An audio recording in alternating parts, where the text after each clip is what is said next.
வாழ்க இசைவுடன், வாழ்க நிறைவுடன். இன்று அகத்தவம் குறித்து சிந்திக்கிறோம்.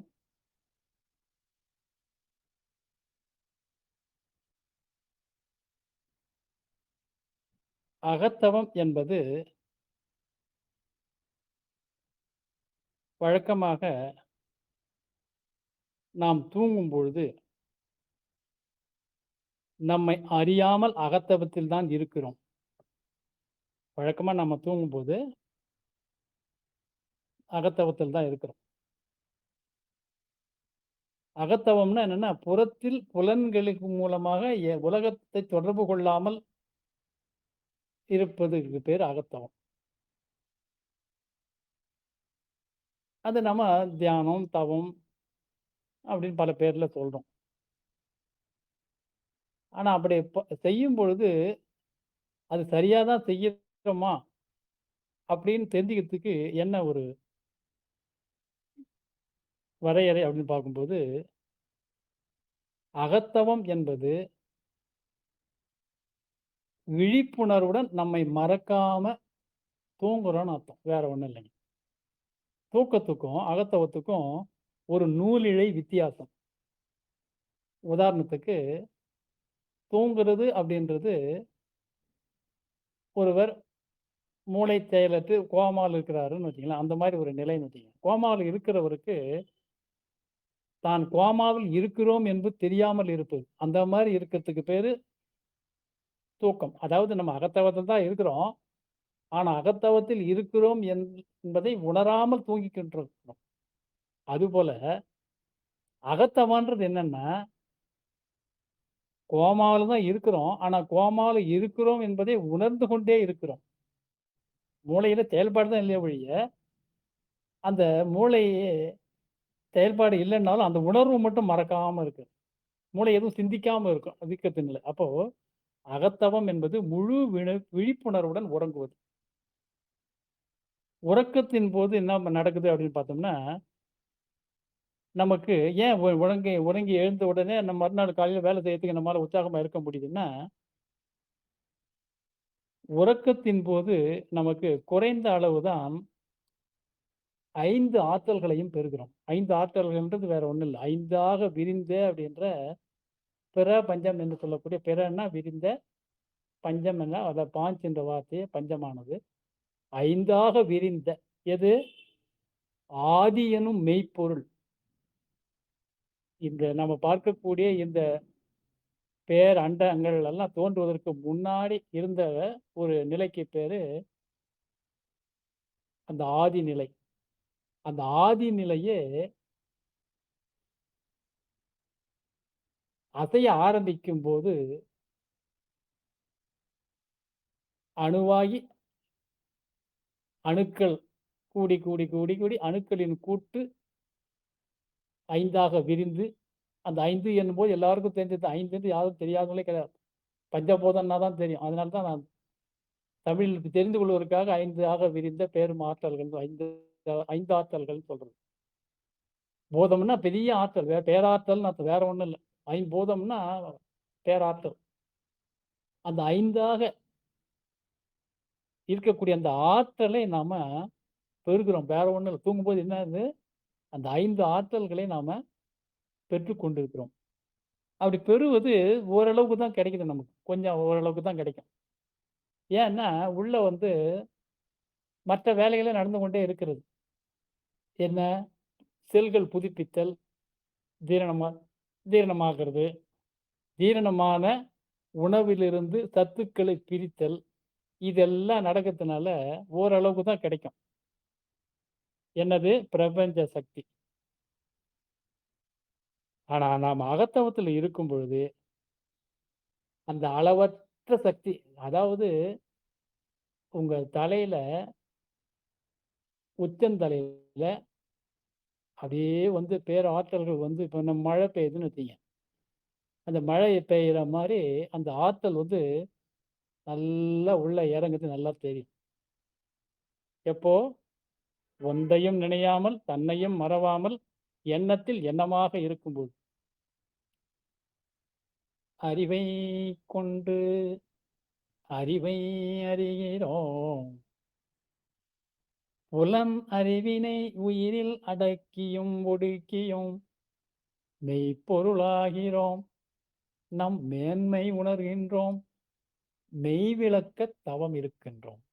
ஒன்றையும் நினையாம, நாமே அதுவாக இருக்கக்கூடிய மெய்ப்பொருளோட நம்ம இணைத்துக் கொள்ளக்கூடிய அந்த பயிற்சி தான் இந்த அகத்தவம் என்றது. அப்ப அந்த அகத்தவத்தில ஈடுபடும் பொழுது அளவற்ற அபரிமிதமான ஆற்றலை நாம பெறுகிறோம். இந்த அளவற்ற ஆற்றல் என்ன செய்யும்னா, நம்முடைய உடல், மனம், அறிவு திறன்களில மேம்பாடு அடைகிறோம். நம்முடைய 6வது அறிவினுடைய கதவை திறக்கிறோம், விரிவடைய செய்கிறோம். அந்த அகத்தவத்தின் மூலமாக நமக்கு கிடைக்கப் பெறும் ஆற்றலால உடல் நலம், நீளாயுள், நிறைவளம், உயர்புகழ், மெய்யுணர்வு, நிறை உணர்வு ஓங்குகிறது. நிறை உணர்வே இறை உணர்வு. இறை உணர்வுன்றது என்னன்னா, ஏதோ ஒரு உருவம், இல்ல தரிசனம் வந்துச்சு, இத பண்ணிட்டாரு அப்படின்றது இல்ல. அதெல்லாம் அந்த இறுதி நிலைக்கு முந்தைய நிலைகள். இறுதி நிலைன்னா, நமக்கு கடைசியா என்ன அடையணுமோ முக்தி அல்லது விடுதலை, அந்த இறை உணர்வு, நிறைபேறுன்னு சொல்றோம் இல்லையா? அதுக்கு முன்னாடி தான் இதெல்லாம். இது எதேதோ காட்சியெல்லாம் வருது. எனக்கு தரிசனம் கிடைச்சது. அதாவது இவர் கனவுல வந்தாரு, அவர் வந்தாரு. நான் தியானம் பண்ணேன், அந்த கோயிலுக்கு போனேன். இப்படியெல்லாம் அந்த காட்சியெல்லாம் கிடைச்சது. இது எல்லாமே இறுதி நிலைக்கு முந்தைய நிலைகள். அதுல நம்ம மயங்கிட்டோம்னா, இறுதி நிலையை அடைய முடியாது. அந்த இறுதி நிலையை அடைவதற்காக தான் இந்த அகத்தவம். அதோட மட்டும் இல்ல, நம்முடைய வாழ்க்கையில நாம தேவையான நம்ம எதிர்பார்க்கக்கூடிய அளவுக்கு எல்லாவற்றிலும் உச்சத்தை, சிகரங்களை அடைய முடியும். எனவே அது ஒரு பயணம் தான். அகத்தவம் என்பது ஒரு ஒரு இடம், ஒரு பிளேஸ் கிடையாது. அது ஒரு பயணம், நீண்ட பயணம். இந்த பயணத்துல, அந்த அகத்தவத்துல என்ன நடக்கும் அப்படின்னு பார்த்தோம்னா, நம் உடலிலிருந்து மனதிற்கு பயணிக்கிறோம். முதல்ல வெளியே புலன்கள் மூலமா உடலால தொடர்பு கொண்டு இன்பங்களை அனுபவிக்கிறோம். அந்த இன்பங்களை மெய்வாய், கண், மூக்கு, செவி வழியாக சுவையொளி, ஊறு, ஓசை, நாற்றம் என்கின்ற அந்த 5 புலன்கள் மூலமாக 5 அனுபவங்களைத்தான் நம்ம இன்பம், இன்பம்ன்றோம்.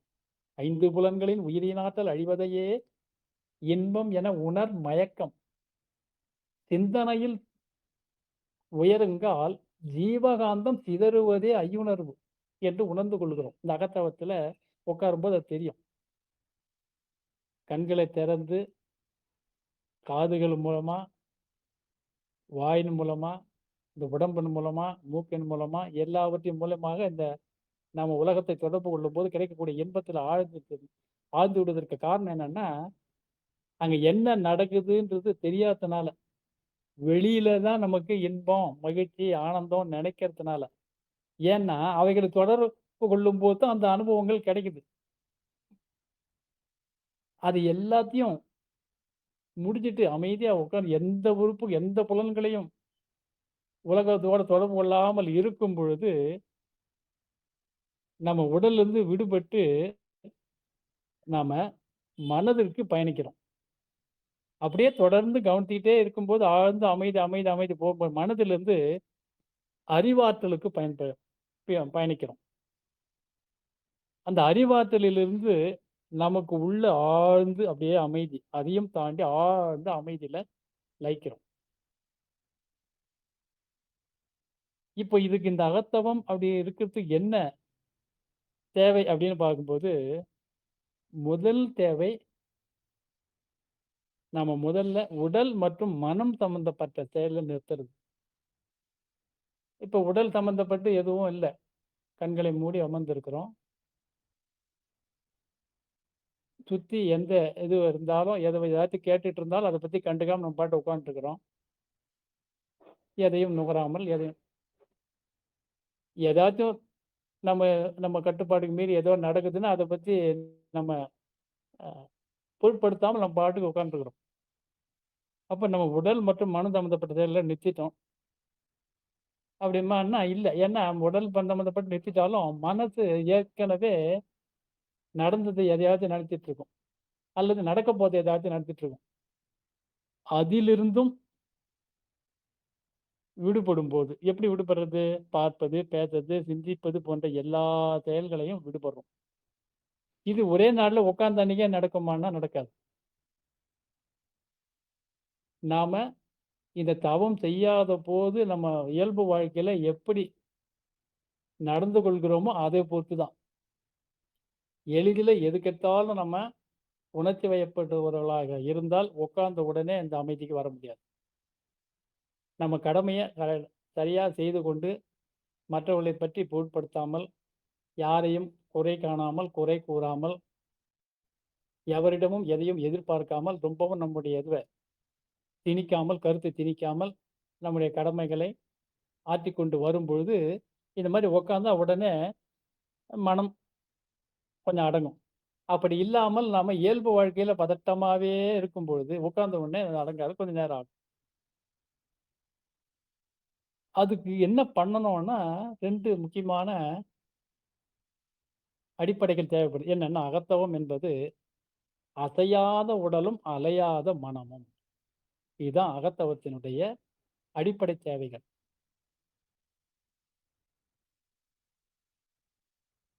அதற்கு நாம என்ன பண்ணணும்னா, இப்ப இப்ப சொல்லப் போறது எல்லாவற்றையும் பின்வருவனவற்றை முழு உணர்வுடன் உணர்ந்துகினே செய்யணும். உதாரணத்துக்கு என்னன்னா, உடலை விட்டு இப்ப ஒரு 10 நிமிஷம் அகத்தவம் பண்ண போறோம்னா, அந்த அந்த 10 நிமிட நேரமும் நம்ம உடலை விட்டு கவனம் வெளியே செல்லாமல், நம்ம நம்மை நாமே நம்மள தன் உணர்வாக இருத்தல். நாம இருக்கிறோம் அப்படின்றத உணர்ந்து கொண்டு இருத்தல். அந்த உணர்வ கவனிக்கும்போது சிந்தனைகள் ஆஃப் ஆயிடும். சும்மா இருக்கிறோம். என்ன பண்ண போறோம்? அகத்தவம்ன்றது நம்ம எதுவும் தவத்த எதுவும் செய்ய தேவையில்ல. நம்ம என்ன நெனைக்கிறோம்னா, தவம் ஏதோ நாம செய்ய போறோம்னு நெனைக்கிறோம் பாருங்க. அதுதான் அங்க தடையே. தவம்ன்னா நாம எதுவும் செய்யல. நாம எதுவும் செய்யாம சும்மா இருக்கிறதுக்கு பேர் தான் தவம். அப்ப தவம் என்பது வேற ஒண்ணும் இல்ல. தன் வயமாக இருக்கிறோம். அப்ப தன் வயமாக இருக்கிறோம்னா, சும்மா இருக்கிறோம். நம்ம எதையும் செய்யாம இருக்கிறதுக்கு பேர் தான் தவம். அதனால நான் தவம் செய்றேன்னு சொல்ற வார்த்தையே தவறு. ஏன்னா தவத்த யாரும் செய்ய முடியாது. தானா அமையணும்.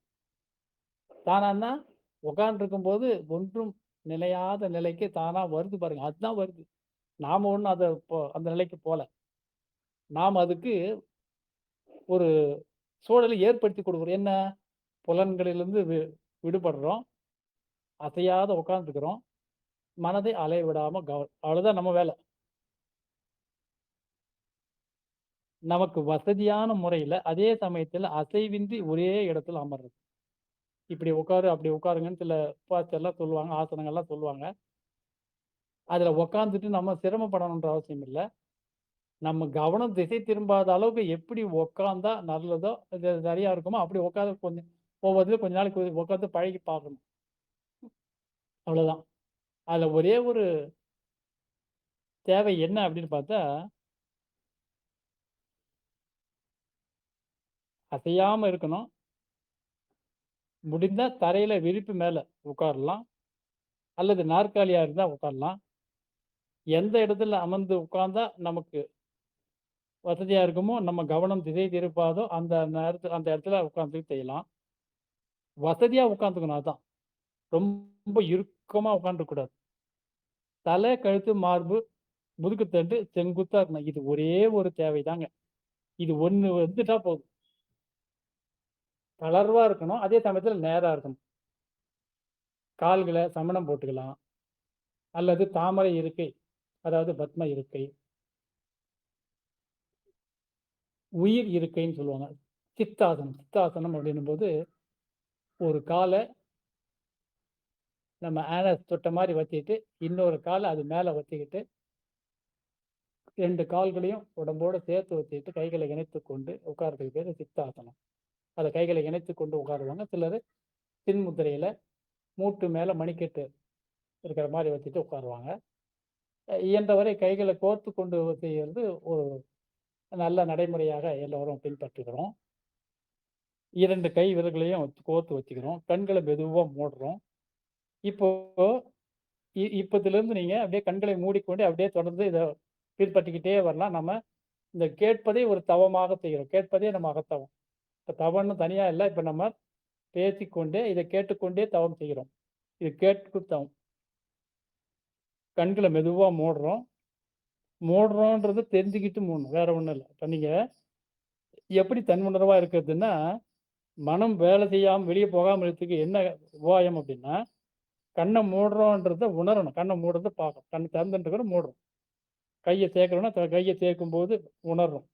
கால்கள அப்படியே உட்காருனா உட்காரணும். அப்போ இயல்பா அமைதியா நிலைக்கு வர்றோம். முழு உடலையும் தளர்வா வச்சுக்கிறோம். மனதையும் தளர்வா வச்சுக்கிறோம். கால்களை சேர்த்து வச்சு, கைகள விரல்கள கோத்த நிலையில நமக்கு ஒரு வடிவத்தை உருவாக்கிக்கிறோம். என்ன வடிவம் அப்படின்னா, ஒரு முக்கோணமான ஒரு வடிவம். பிரமிடினுடைய ஒரு பக்கம். பிரமிட் அப்படின்னு எல்லாருக்கும் தெரியும். அந்த பிரமிடின் உள்ள வைக்கிற எல்லா எதுவா இருந்தாலும் ஆயிரக்கணக்கான வருடங்களாக கெடாமல் இருப்பதை வரலாற்றில படித்திருக்கிறோம். நம்ம நெறைய பார்த்துட்டு இருக்கிறோம். அந்த ஒரு ஆற்றலை நாம பெறுகிறோம். இதுதாங்க இந்த உட்காரத்தினுடைய முக்கியமான அகத்தவத்தில நம்ம உட்காரும்போது அடிப்படையா இத புரிஞ்சுக்கிட்டீங்கன்னா, உங்களுக்கு எவ்வளோ நேரம் வேணா உட்கார்ந்தே இருக்கலாம்ன்ற அந்த ஆர்வம் வந்துரும். ஏன்னா, அந்த அளவுக்கு உங்களுக்கு அதனுடைய பலன் வெளிப்படையா தெரியும். இப்படி உட்காரும் பொழுது, நம்ம எதையும் மந்திரங்கள ஓதுறதோ, முணுமுணுக்கிறதோ, அல்லது யார பத்தி நினைக்கிறதோ, எதுவும் இல்லாம,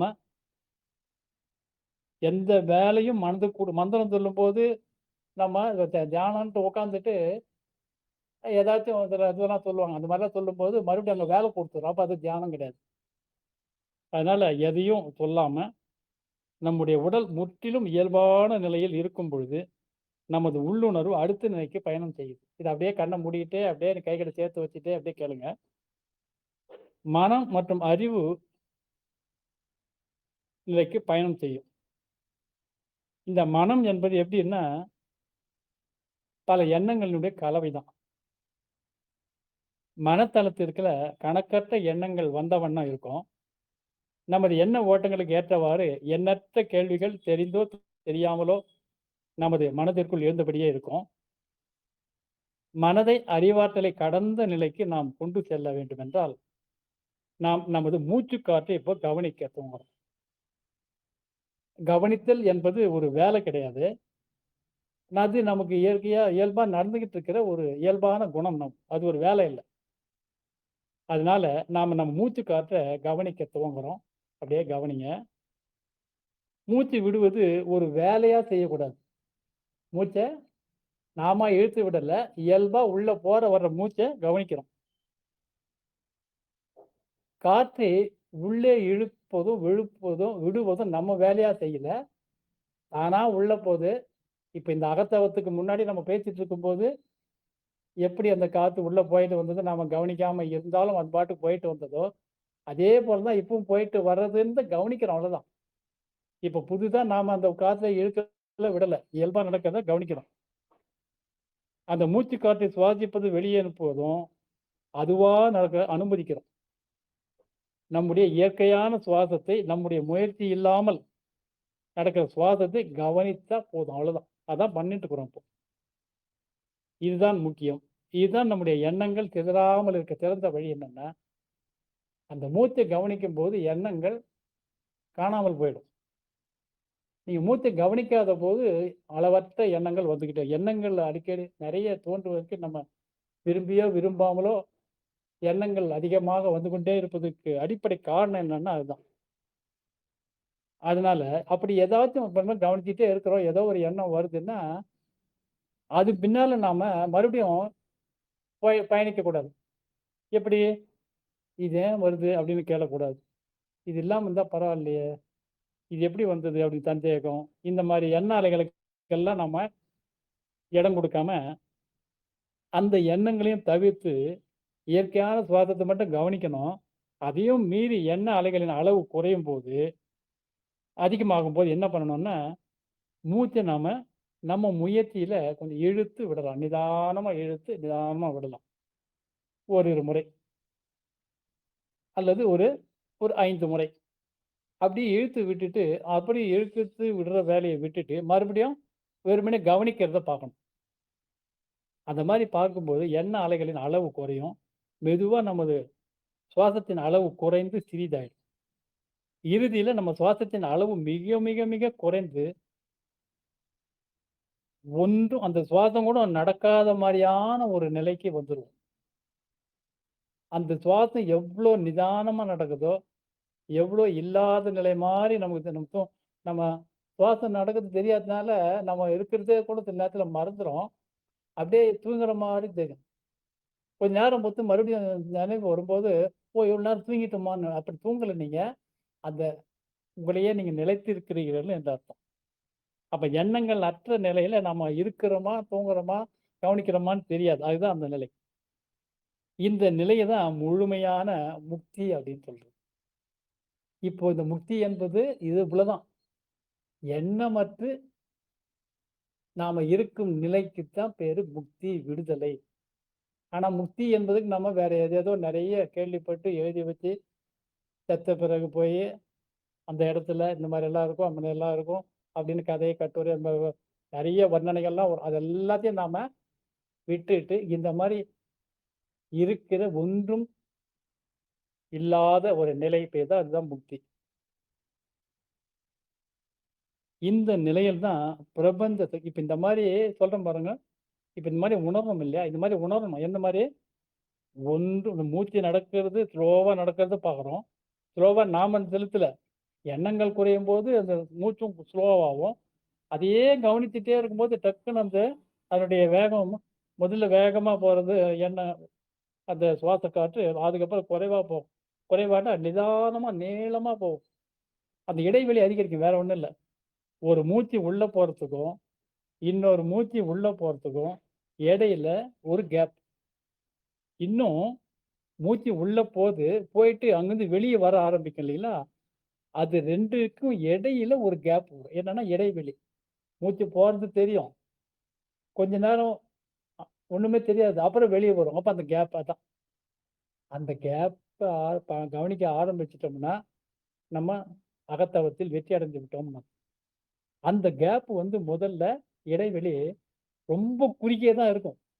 அது நம்ம கவனிக்க முடியாத அளவுக்கு டக்குனு உடனே வெளிய வந்துரும். அத நம்ம உற்று கவனித்துக் கொண்டே இருக்கும்போது தான் அந்த இடைவெளி வர்றதே தெரியும். அத கவனிக்க ஆரம்பித்த பிறகு அந்த இடைவெளி அதிகமாகும். அந்த இடைவெளி அதிகமாக அதிகமாக என்ன ஆகும்? உள்ள போற மூச்சு, வெளிய வர மூச்சினுடைய எண்ணிக்கை குறைஞ்சிரும். அது எவ்வளோ கேப் அதிகமாகுதோ, அவ்வளோ நேரம் நம்ம தியானத்தில் வெற்றி அடைஞ்சோம்னு அர்த்தம். அந்த மாரி சமயத்துல அந்த எண்ணமற்று அந்த மூச்சினுடைய இடைவெளியில நமக்கு அந்த பிரபஞ்சத்திலிருந்து பெறக்கூடிய ஆற்றல் நம்ம உச்சி வழியா நமக்கு இறங்குறது நல்லா நமக்கு உணர்வாக தெரியும். இப்ப இது தெரியும்னு சொல்லிட்டதுனால அதையே எதிர்பார்த்துக்கிட்டு உட்காரக்கூடாது. எதிர்பார்த்துட்டு உட்கார்ந்தா கிடைக்காது. இது எல்லாம் ஒருத்தருக்கு கிடைக்கலாம், ஒருத்தருக்கு கிடைக்காம இல்ல. ஒரு கிடைச்சா தான் அவர் சரியா தியானம் பண்ணாரு, தவம் பண்ணாரு. எனக்கு கிடைக்காதவருக்கு சரியா தவம் பண்ணலன்னு கிடையாது. ஏன்னா ஒவ்வொருத்தருடைய அனுபவங்கள் ஒவ்வொரு மாரி. அவரவர்களுடைய உடல்நிலை, அவரவர்களுடைய மனநிலை, அவரவர்கள் இருக்கிற சூழ்நிலை, இப்ப இந்த அகத்தவத்துக்கு வர்றதுக்கு முன்னாடி அவங்க எந்த மாரி சூழல்ல இருந்து வந்தாங்க. இப்ப இதுல வந்துட்டு மறுபடியும் ஏதாச்சும் பிளான் பண்ணிட்டு வந்திருப்பாங்க. எதுக்காக போக போறாங்க? அதனுடைய தாக்கம். இந்த மாரி எல்லாம் பொறுத்து தான் இந்த அனுபவம் கிடைக்கும். அதனால எதையும் நாம எதிர்பார்க்காம ஜஸ்ட் சும்மா உட்கார்ந்துருக்கிறோம். அவ்வளவுதான். அந்த பிரபஞ்ச சக்தி உடல் முழுவதும் சக்தி வடிவத்தின் மூலமாக என்ன சக்தி வடிவம்? இந்த பிரமிடுன்னு சொன்னேன் பாருங்க. பிர்ன்னா எனர்ஜி, அமிட்னா சென்டர்ட். பிரபஞ்ச ஒருங்கிணைப்பு அந்த சக்தியானது ஒரு லென்ஸ் வழியா சூரிய ஒளிய குவிக்கிற மாரி நம்ம உடலுக்கு அது இதெல்லாம் தெளிவா பாயும். அது எதனால பாயுதுன்னா, நாம இந்த மாரி உட்கார்ந்துருக்கிறோம் இல்லைங்களா? கால்களை மடக்கி, கைகளை வைத்துக்கொண்டு உட்காரும்போது, தலை, 2 மூட்டு இது 2யும் 3த்தையும் இணைத்தோம்னா, பிரமிடினுடைய ஒரு பக்கம் கிடைக்கும். பிரமிட் என்பது வேற ஒண்ணும் இல்ல. 4 பக்கம் முக்கோணங்கள் இணைந்த ஒரு பகுதி. அப்போ இந்த ஒரு நுட்பத்தை பயன்படுத்தி தான் நம்முடைய முன்னோர்கள் ஆண்டுக்கணக்காக, வருடக்கணக்காகலாம் சில பேர்லாம் தியானம் பண்ணாங்கன்னு நம்ம கேள்விப்பட்டிருப்போம், படிச்சிருப்போம். அதெல்லாம் முடியுமா? முடியாதான்றதுல நெறைய பேர் சந்தேகம்லாம் வரும். அவர்களால் எப்படி முடிந்தது என்றால், இந்த மாரி நிலையில உட்கார்ந்தவங்க. நம்ம இப்போ ஒரு 10 நிமிஷம் தான் பேசியிருக்கிறோம். 10 நிமிஷம் தான் இந்த அகத்தவத்த கவனிச்சிருக்கிறோம். இது போல பழகி, பழகி, பழகி, பழகி கொஞ்ச நாள்ல அந்த உணர்வு கிடைச்சிருச்சுன்னா, உங்களுக்கு மறுபடியும் எப்போ போய் உட்காரலான்னு தான் தோணும். எந்த வேலை செய்துட்டு இருந்தாலும். ஏனென்றால், இந்த ஆற்றல் நம்ம இந்த தவம் முடித்த பிறகு, நம்ம அடுத்து என்ன செய்யறோமோ, அந்த வேலைய ரொம்ப வெற்றிகரமா முடிச்சிரும். நமக்கு எ கருத்து மாறுபாடு உடையவங்க எல்லாம் வந்து நமக்கு கருத்து ஒற்றுமையாளர்களா மாறுவாங்க. நமக்கு எல்லாரிடமும் ஒத்துழைப்பு கிடைக்கும். நாம பண்ற தவம் வந்து நம்மோட போகாது. நம்முடைய தவ ஆற்றல் நம்முடைய குடும்ப உறுப்பினர்களுக்கும், நம்ம நண்பர்களுக்கும், நம்ம நலம் விரும்பிகளுக்கும், நம்ம உறவினர்களுக்கும், நம்ம தொழிலாளர்களுக்கும், நம்மை சேர்ந்தவர்களுக்கும், நம்ம எங்கெல்லாம் போறோமோ எல்லாருக்குமே போகும். அதுதான் தவத்தினுடைய தனக்கும் கிளைக்கும் தீர்வுறு தோணி இந்த தவம் என்பது.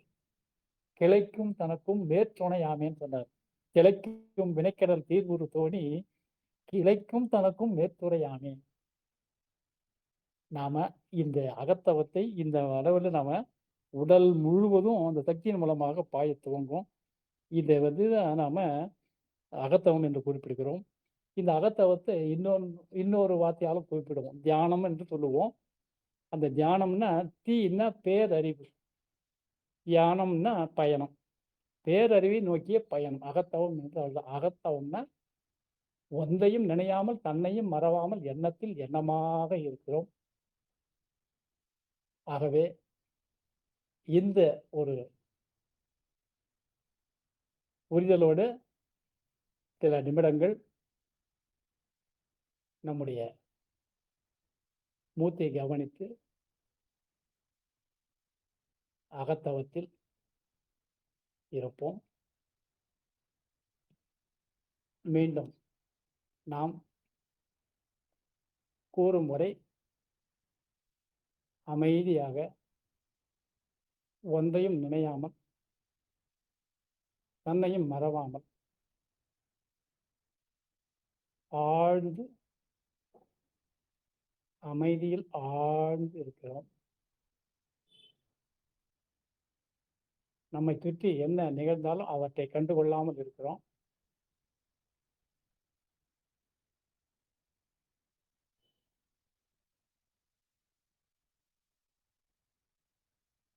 அகத்தவத்தின் பொருள் உணர்ந்து அதன் பெருமைகளை அடைகிறோம். அகத்தவம் என்பது அறிவினிலே ஆழ்ந்து ஆழ்ந்து ஆழ்ந்த அமைதியில் பயணித்தல். அகத்தவத்தில் ஐம்புலனை அடக்கி அறிவறிகின்றோம். அகத்தவத்தால் ஆறுகுண ஆளுமை பேர் அடைகின்றோம். அகத்தவத்தால் இல்லறத்தை அன்பகமாய் ஆற்றுகிறோம். அகத்தவத்தால் அருள் நெறி இயல்பாகின்றது. அகத்தவத்தால் அனைத்துயிரின் அருநட்பை பெறுகின்றோம்.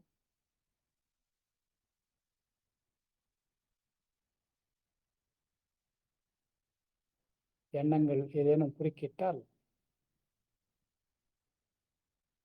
மூச்சை ஆழமாக உள்ளே இழுத்து நிதானமாக வெளியே விடுவோம் ஓரிரு முறை. பிறகு இழுத்து விடுவதை நிறுத்திவிட்டு இயல்பாக செல்லட்டும் என்று அனுமதித்து அதை கவனிக்க ஆரம்பிக்கிறோம். அவ்வளவுதான். நம் முயற்சியின்றி இயல்பாக நடக்கக்கூடிய மூச்சை கவனிக்கிறோம்.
அகத்தவத்தை நிறைவு செய்து கொள்ள இருக்கின்றோம்.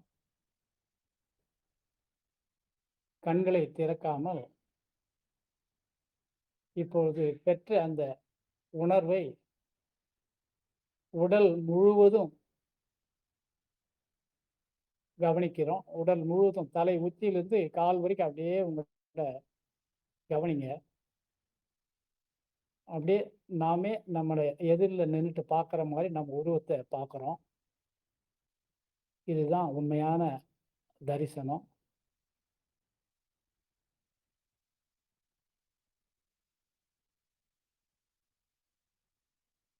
உடலே உணர்வாக, உணர்வே உடலாக நம்முடைய முழு உருவத்தையும் நாமே இப்போ தரிசிக்கிறோம். தரிசனம் என்றால் தற்காட்சி, தன்னையே தான் ஆனந்தம், தற்காட்சி.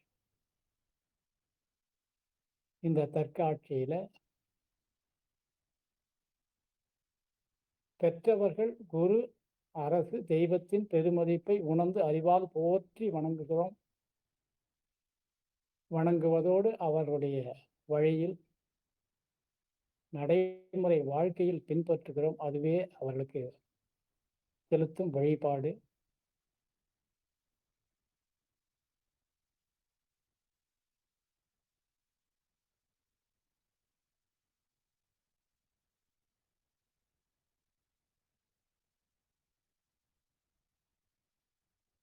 மாணவர்கள் அவருடைய வாழ்க்கை துணைவரை மனத்திரையில் பார்த்து கொண்டே அவர்களிடம் உங்களுக்கு இருக்கின்ற கருத்து வேறுபாடுகள் ஏதேனும் இருந்தாலும் அவற்றை மறந்து வெறுமனே அவர் உருவத்தை மட்டும் நினைத்து வாழ்க இசையுடன் என்று மனதார வாழ்த்துவோம். பெற்ற மக்கள் செல்வங்களை இனிமேல் சொல்லுகின்ற ஒவ்வொருவரையும் அவர்களுடைய எதை பற்றியும் அவருடைய பற்றிய கருத்துக்களையோ குணத்தையோ நடவடிக்கையோ அவருடைய ஒத்துழையாமையோ அவருடைய நிலைமையோ எதையும் நினையாமல் வெறுமனே உருவத்தை பார்க்கிறோம். வாழ்க்கை இசையுடன் மனதார வாழ்த்துவோம்.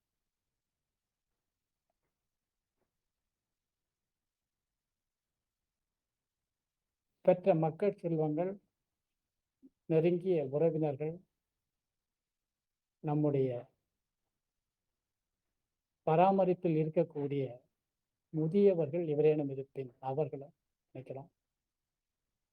எல்லாரையும் நினைக்கிறோம். அப்படியே வாழ்க்கை இசையுடன் வாழ்க்கை, அவ்வளவுதான். எதையும் நினைக்கிறோம். வேற எதையும் அவங்களுக்கும் நமக்கு இருக்கிற எதை பத்தியும் நினைவு வரக்கூடாது. தெரிந்தோ தெரியாமலோ யாராச்சும் நம்மளுக்கு ஏதாச்சும் கருத்து வேறுபடுறாங்க, தீங்கு செய்ய நினைக்கிறாங்க, செய்து விட்டாங்க, எதையும் நினைக்க வேண்டாம். எல்லாரையும் நம்மோட வாழ்க்கையில் நம்ம இது வரைக்கும் பிறந்ததுலேருந்து யாரையெல்லாம் சந்திச்சிருக்கிறோம், ஒரே ஒரு முறை கூட இருக்கலாம், எல்லாரையும் மனம் திறந்து வாழ்க்கை இசையுடன் என்று பார்த்துக்கிறோம். தொழில் துறையில காலையில விழித்ததிலிருந்து இரவு படுக்கும் வரை நாம் தொடர்பு கொள்ள எல்லாரையும் உணவு, உடைகள், வீட்டில் பயன்படுத்துகிற அனைத்து வாழ்க்கை வளங்கள், செல்வங்கள், போக்குவரத்து, தொலைத்தொடர்பு, தொலைக்காட்சி, கைபேசி, இன்னும் விரல் விட்டு எண்ண முடியாத அளவில் என்னெல்லாம் பயன்படுத்துவோம் எல்லாவற்றையும் தனியொருவர் உடல் இயங்க வாழ்க்கை முழுவதும், இந்த உலகம் முழுவதும் பறந்து விரிந்துள்ள இப்பேருலகில் ஒரு மூலையில் இருக்கின்ற நமக்கு கிடைக்கின்ற எல்லா வாழ்க்கை வளங்களை பின்னாலும் இருக்கக்கூடிய உலக சமுதாயத்தை அகங்கணிந்து வாழ்க இசையுடன் என்று வாழ்த்துகிறோம்.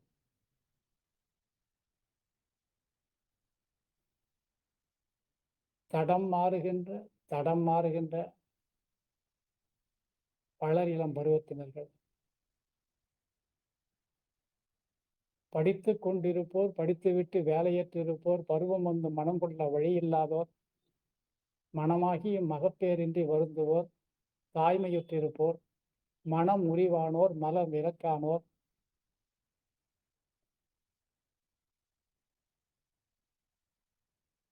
தேவையற்ற வன்முறையில் ஈடுபட்டு இருக்கின்ற இந்த உலகத்தில் இருக்க எல்லோரும் மனம் திருந்தி எல்லோரும் எல்லாமும் பெற்று வாழ்க இசையுடன், வாழ்க நிறைவுடன், ஏரி குளம் கிணறு ஆறு எல்லாம் நிரம்பி வழிக, மாறி அளவாய் பொழிக, மக்கள் வளமாய் வாழ்க.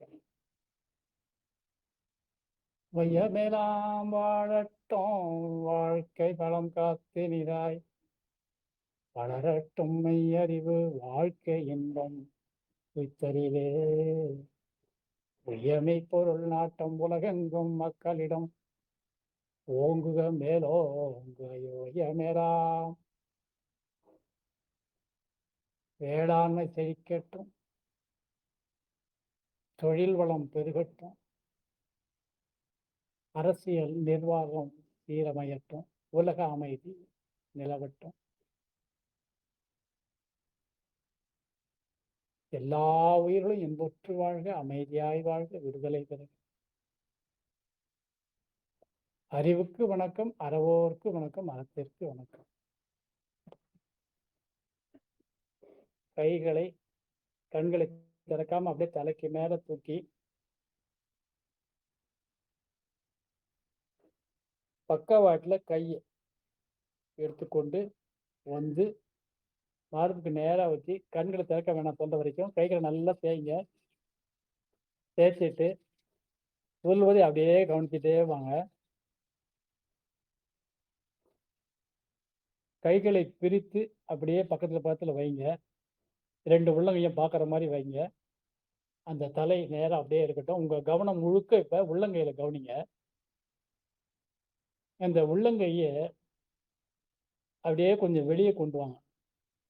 2 உள்ளங்கையை பார்த்த மாதிரியே இருக்கட்டும். பார்த்த மாதிரியே வெளியே கொண்டு வாங்க. சைடில் பக்கவாட்டில் கவனம் முழுக்க அந்த உள்ளங்கையில இருக்கட்டும். இப்போ அப்படியே அந்த உள்ளங்கையில பார்த்து கொண்டு மூச்சை நல்லா இழுத்துக்கிட்டே வெளியே வர்றீங்க. சொல்றவரையே கண்களை திறக்க வேண்டாம், கைகள்லையே நினைவு இருக்கட்டும். இப்போ மூச்சை இந்த கையை வந்து உள்ள தொடர மாதிரி கொண்டு வாங்க. 2 உள்ளங்கையும் நெருக்கமாக மார்பு கிட்ட கொண்டு வந்து 2 உள்ளங்கையும் தொடர மாதிரி வாங்க. ஆனால் தொடக்கூடாது. ஜஸ்ட் கிட்ட வந்து பட்டும் படாமல் உடனே வெளியே மறுபடியும் மூச்சை ஏற்றுக்கிட்டே வெளியே வாங்க. வர்றோம். இப்போ உள்ள வரும்போது நான் சொல்றதை அப்படியே சொல்லிட்டே வாங்க. அந்த கையை உள்ள கொண்டு வரும்போது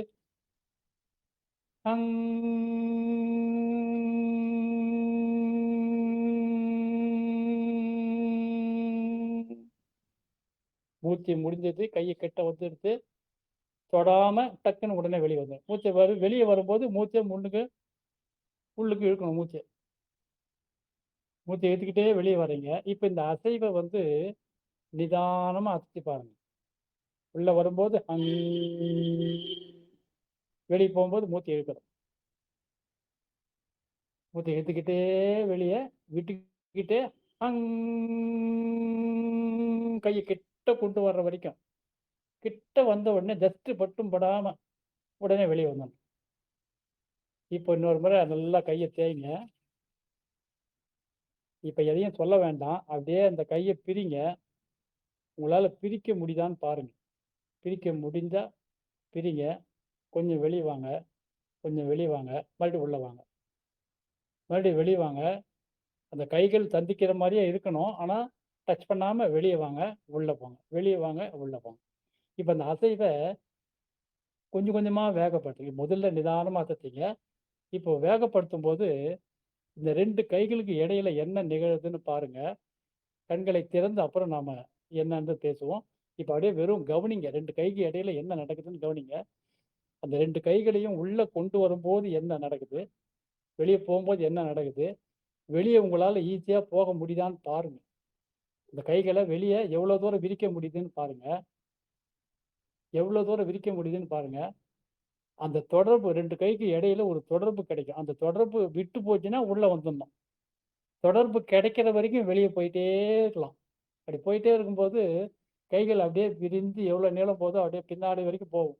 அப்பவும் ஒரு அப்படியே வில்லு மாதிரி உங்களுக்கு 2 கைக்கு இடையில அந்த ஒரு தொடர்பு கிடைக்கும். அப்படி கிடைக்கலன்னா அதை பற்றி எதிர்பார்க்க வேண்டாம். எவ்வளோ தூரம் கிடைக்குதுன்னு பாருங்க. அப்படியே கிட்ட கொண்டு வாங்க. கைகளை தேய்ங்க. அப்படியே பிரித்து நிறுத்துங்க. கைகளை டச் பண்ணாமல் அப்படியே 2 கை உள்ளங்க பார்க்காம நிறுத்துங்க. கைகள தேய்ங்க. கண்கள் மூடியே இருக்கட்டும். கண்கள் மேல கைய வைங்க. இப்ப உங்க முகத்துல அதே கைய கண்ணு திறக்காம நான் சொல்ற மாரி செய்யுங்க. அப்படியே கீழ அ அப்படியே தாடையிலிருந்து அப்படியே கண் மேல அப்படியே நம்ம முகம் கழுவும்போது அப்படியே கீழ இருந்து மேல தடவும் பாரு. அந்த மாரி அப்படியே ஒரு தீர்த்தம் சாப்பிட்டு அப்படியே தலைய தடவும் பாரு. அந்த மாரி அப்படியே 2 கைய தேய்க்கிறீங்க. முகத்த வருடி, அப்படியே தலை மேல அப்படியே வருடி, அப்படியே தோள் வழியா வந்து உங்க 2 கைகளையும் முழுசா அப்படியே நீவி விடுங்க. அப்படியே உங்க மார்பு, பின்னால முதுகு, அப்படியே கீழ கால்கள தடவி விடுங்க. அப்படியே உள்ளங்கையில பண்ணிட்டு, முதல்ல கண்கள மெதுவா திறந்து கைகள பாருங்க.